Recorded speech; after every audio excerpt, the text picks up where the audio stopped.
Welcome to the Spirits, Angels, and Guides Oh My podcast. Where the supernatural gets real, baby. The Hexham Heads are what we're going to talk about today, Tara. And two small stone heads were unearthed in an English garden. A respected academic walked in terror to see a half man, half beast lurking in her bedroom, a trail of unexplainable phenomenon has been following these artifacts ever since, and then they mysteriously vanished and never to be seen again. They're creepy little heads. So they're headstones. No, they're little heads, little carved heads. So basically what happened was these little heads, they're primitive sort of looking carvings, and two brothers, the Robson brothers, accidentally unearthed these little heads in their garden. Like from And Beetlejuice kind of heads, the shrunk heads? yes, that's exactly kind of what they look like. Like the heads in Harry Potter that turn and yell at him when he's going in. Close the door. Like it's those crazy sort of squid little heads. These two little Robson boys unearthed these two little shrunken heads. Yes, and so today we're going to deep dive into investigating these little cursed objects that caused this woman to see this extra crazy beast, and other bad things happen to the family, and that sort of brought terror to this little English town. This is the Oh, okay. So cursed items. yeah. Yeah. For anyone who's sort of watched or listened to our previous podcasts, Tara and I dig this stuff. I mean, she went to see Zach Bagans' museum, and, some of the stuff is cool and some of the stuff is maybe real and some of it's maybe not. So we're going to explore this a little bit further, and you might be surprised by the outcome at the end. Cursed artifacts. Can you be cursed? Can something be cursed? And therein lies how we spin this slightly different as far as two mediums exploring these stories. I'm sure for anyone that's out there, they can type in Hexham Heads, they can get the Wikipedia summary, and you're going to get a little bit of that from us. We're going to take this as a completely different direction towards the end about what is it that is our perceptions? How does this apply or not appeal to us as psychic mediums? So in February 1972 is a good year. This story is these little boys, and they are in a small sort of town in town is called Hexham in North Cumberland, England. So that's why hence the Hexham Heads. And these two young brothers, Colin and Leslie Robson, are digging in their family garden, and they unearth something unusual, and they pull out these two small stone heads, and they're about the size of a tennis ball. Okay. They're really crude, they're primitive looking, they look like artifacts, they've got very distinct and somewhat kind of creepy features. Okay. And one appeared to have sort of male characteristics with roughly carved in facial features, and the other seemed more feminine. But both were described as having a yellowish color, and they felt really heavy and cold to the touch, which most stone artifacts would. What started as an innocent discovery soon sort of spirals into one of Britain's most enduring mysteries involving enduring. So these are attached to paranormal activity, opened a whole Pandora's chest for academic intrigue and a long sort of search for answers. So these boys take these heads inside to show their parents, and their mother initially thought that the discovery was cute, and so she places it on a shelf, and the world continues until the strange occurrences begin. Okay, so I'm going to say something here. I did read that little tiny bit portion because it kind of stood out. Yeah. And I was like, but I didn't realize these were stones. Like, I thought he discovered little human heads. And so when I'm reading it, and she's like, and his mother and their mother didn't think anything of it and put it on the shelf. And I was like, What? what kind of parenting is that? Your kid's digging up graves and you're like, oh, that's cute. Let's just put it on the shelf. I was like, oh, okay, we're going to let this just go where it goes. And we will carry on. This is when all this phenomena starts. Now, this is where you and I have talked in previous situations about, do the people create the energy or do the objects? So the most dramatic incident involved their neighbor. And I alluded to this when we first opened up the podcast, and she claims to have witnessed a half man, half sheep creature in the Robsons' house. I'm not sure what she was doing, stalking her neighbors, looking over in the window, but she woke up one night, looked out the window, looked into her neighbor's yard and window, and saw this creature with this human body but the head of a sheep crawling across the bedroom floor. Now, I'm not sure how close her house was, because of course these are sort of strange collections of stories from quite a while ago. This is the first thing that starts happening. Later on, fast forward, Dr. Anne Ross, who's a respected Celtic scholar, gets a hold of these heads. And she has her own unexplainable experience because she's going to study these heads. She's going to examine them. And after she takes these heads to her home, she starts reporting waking in the night to also see werewolf-like features and characters and images outside of her bedroom. And now she's a scientist, so she's not prone to fantastical sort of claims. She's deeply disturbed by this experience, obviously. And Obviously. she describes it in impeccable detail to several researchers, and it matches up with the neighbor's description. And these two ladies don't know each other. So Okay. she never heard of the first lady's story. Allegedly. She returns the head to I don't the, want this. yeah, it gives it back. And all of that paranormal activity in her home ceases. Did she just have one head or two? I think she took both of them to examine. So let's back it up a bit. What do we know about these? So they come to her attention. She's the Celtic specialist at Southampton University, and she's studying Celtic stones at the time. And so she believed that they might be authentic Celtic artifacts dating back about 2,000 years. The family was like, "Oh, yeah, okay, here, yeah, take them." And I'm sure they're Here, like, you have them. "You have them. You have them. We don't want the sheep werewolf in They our are Celtic artifacts. Maybe it's worth a bit of money too. I don't know." So this is a big claim, is thinking that this have just been found in a suburban garden by these little kids who are playing. She takes them for examination, and that's when she's having her supernatural encounters. So another academic professor, Douglas Robson Brown from Bristol University, apparently no relation to the Robson family. I don't know what that means. The initial Robson family, the boys. Professor is not related to the boys who dug up the bones. He also examined the heads, and he arranged for them to be scientifically analyzed. Okay, so here's where we get to where I would want to see in this investigation. Like, what's in the core of them? Throw it through a CAT scan or a CT machine or something and figure out all of that. So he was pretty surprised because the mineralogical analysis revealed they're not ancient at all. Oh. All the claims that this Robson family was having of this paranormal activity in their house, because they said stuff would move, they'd say stuff would shift it, and then of course the neighbor saw the sheep creature, and then the other doctor sees things. They appeared to be made of a modern composite material, possibly concrete or resin. Okay. Well, how disappointing is that? I know. And this contradicts the initial assessment that they're carved from stone and they're an ancient Celtic artifact. That they have little voodoo babies in there. All thrown to the wind.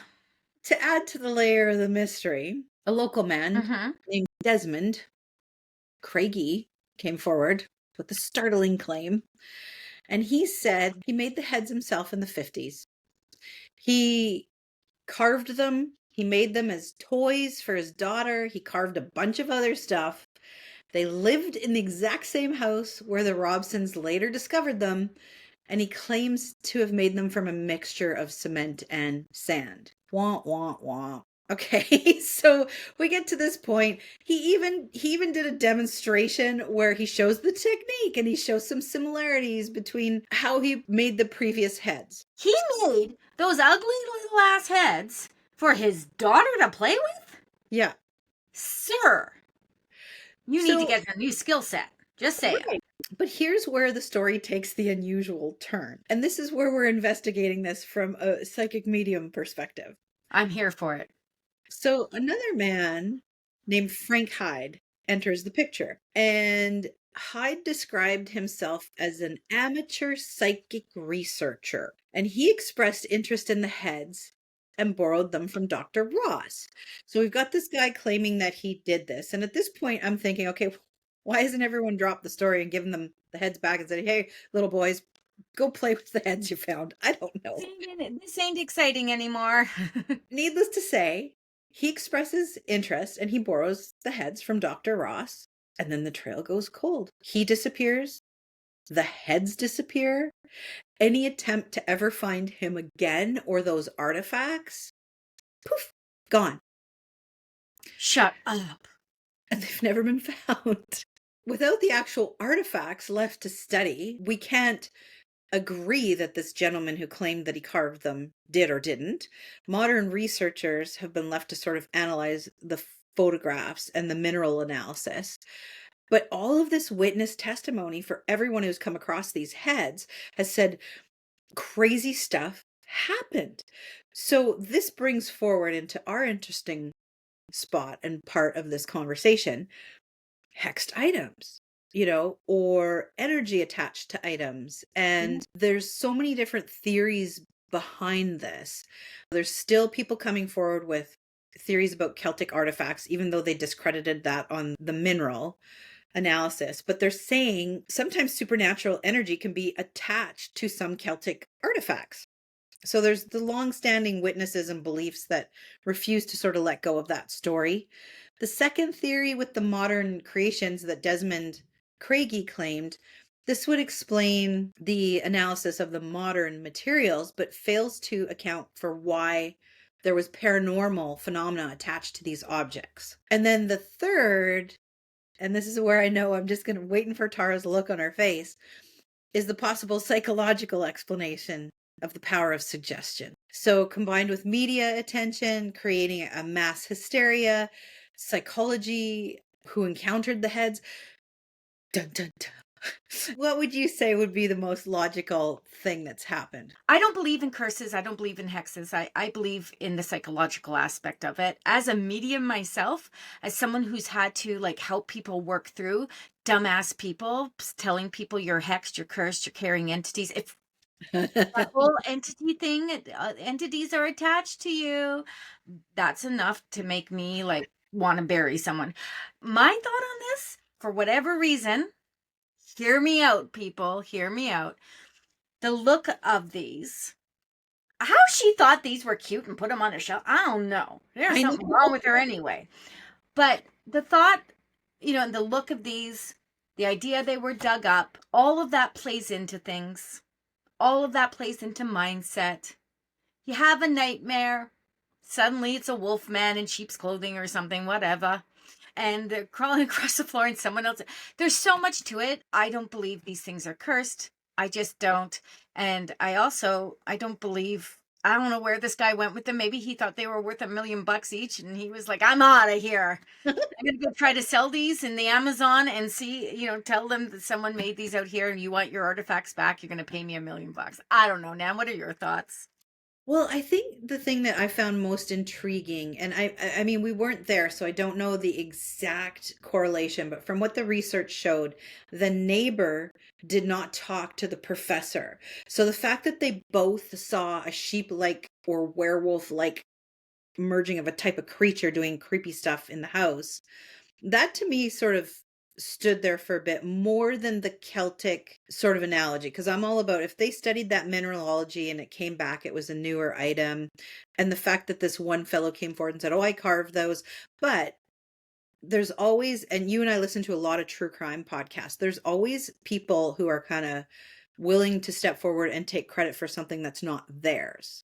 So that's totally true too. And I believe in shapeshifters and I believe in Sasquatch and I believe in Fae and starseeds and all those things. What I don't believe in, what I've never believed in, is demons and evil entities and all that stuff. We have enough shit in our humanness to deal with. We don't need to be bringing in those extra things. I find that usually those things are excuses. And, you can fight me, friends, on that. It's okay. It's okay. We all get to agree to disagree. But having said that, it is interesting that little neighbor, nosy neighbor, and doctorate professor, whoever she was, scientific phenomenon, whoever she was, saw something very similar without having that communication. Makes you wonder, though, if she maybe did hear something. So there comes that psychological sort of the power of putting a thought in someone's head, right? So did she hear maybe on the news and they covered something and subconsciously it sat there for her? And did she watch a horror movie before she went to bed at night and suddenly it's on her mind? She's had these heads, she's studying them. And there's a lot of really cool sort of Celtic history around human heads and it being the seat of the soul and providing different sort of cultural contexts that I could see how she could go deep with as far as the religious or ritualistic part of that. But personally, if we had to put a stamp on true or false on different ones that we're sort of investigating, I'd have to say I think this is a little bit of the psychological phenomenon in this particular case. I want to say something. The pictures themselves give you the creeps. Yes. Right? They're so poorly done. It looks like it's ancient. It looks like it's super old. Now, I looked at it, it does not look Celtic to me whatsoever. I would have Mm. gone more Egyptian or something along those lines. But you can take something and look at something like that, Nan, my little boo, and you could be like immediately, just by looking at it, the first thing that comes in your mind is that's creepy as Right. right. And like, okay, so now you've put that into your head. And now all of a sudden, all the little things, oh, I feel something off this. Because most of the time, they've been buried, right? There's so many things to add up to that. They're creepy looking to begin with. They were found buried. They're two little heads. It just feels like a situation that maybe got blown. I'm going to say maybe, because how do we really know? Yeah. And people get freaking excited. I think it's just blown out of proportion. We'll have to sort of keep our ear to the ground and see if they ever do turn up. I think the fact too that they remain lost heightens the folklore around the stories and the excitement around it, right? And people No, want to. literally, Nan, there is this guy just disappeared. No one knows where he is. There was no substance to it. Like, there was nothing like, well, he did talk about going away. He just dropped out of sight Just disappeared. Just with two little disappeared. heads, one in each hand. Yeah. There is a book Paul Screeton did called Quest for the Hexham Heads in 2003, and it's the most comprehensive for any of the listeners who really want to deep dive into this. That would be the book to go and get. But all the research showed that this guy just poof and the heads poof. It brings a lot of interesting sort of archaeology, folklore, paranormal, human psychology into this big twisted knot that we're going to just plant that seed for you listeners and you can unravel it and see. Put in the comments, what are your thoughts? What do you think this could be? And do a little more of that deep dive. Read a little more about what the images were that they saw. I mean, in that image that I showed you guys on the screen, there definitely was, it looked like a werewolf. And wouldn't that be interesting, Nat? Are you ready? Are you ready for what I'm going to say? Literally, you guys, she's like, no, I'm actually scared, Tara, of what you're going to say. But wouldn't it be totally interesting if it was two completely different things? And what I mean by that, the heads got dug up and whatever, but what they each saw was actually a shapeshifter or a werewolf or something like that. It had nothing to do with these like ugly little heads. This is about planting that into the subconscious. We've done a previous episode about people manifesting things with their thoughts. So were they manifesting the paranormal activity and the object was the trigger? So suddenly you have this entire community, the media is adding to the frenzy, and you're right, it's two separate things. Suddenly maybe it was a shapeshifter, maybe it's these things, and these are just two little very strange heads that you tried to carve for your daughter. Like, and she's had nightmares ever since. And that's why they were buried in the yard. We're going to close it out with one last thought. So I've been married to my husband for 30 years. And as you go along in marriage, your parents, every time you visit them, they give you bags and buckets of your stuff, right? Here's your baby blanket. Here's some books. Here's some da da da da. My husband has the creepiest doll that has this weird monkey clown face and this sewn body. And I'm just like, I'm going to keep it in the box because I don't want to put any energy on that becoming like the next Robert the Doll or something. Oh no! Bury it. Bury it. Let Very, someone dig it up and bring a werewolf to them. Okay, Nan, my scale of 1 to 10, this is fake. yeah. Me too. This is what we feel. I know Everyone, we thank just you so much. all our readers. They're like, "What? You're leaving us here with this?" That is what you get this time. Stay tuned. We got something else coming up for you, and we'll catch you next week, Nan. Thanks, Tom. Next week, we're going to tell you about something new that Nan and I on the collective are going to start doing online, and you're going to so want to be a part of. It is super cool, and Nan and I are super excited. Okay, everyone, we'll see you later. Woo! Woo! Bye, everyone. Thanks for joining us on this journey into the wonderfully weird and metaphysical. If you loved what you heard, don't forget to follow us for more insights and behind the scenes fun.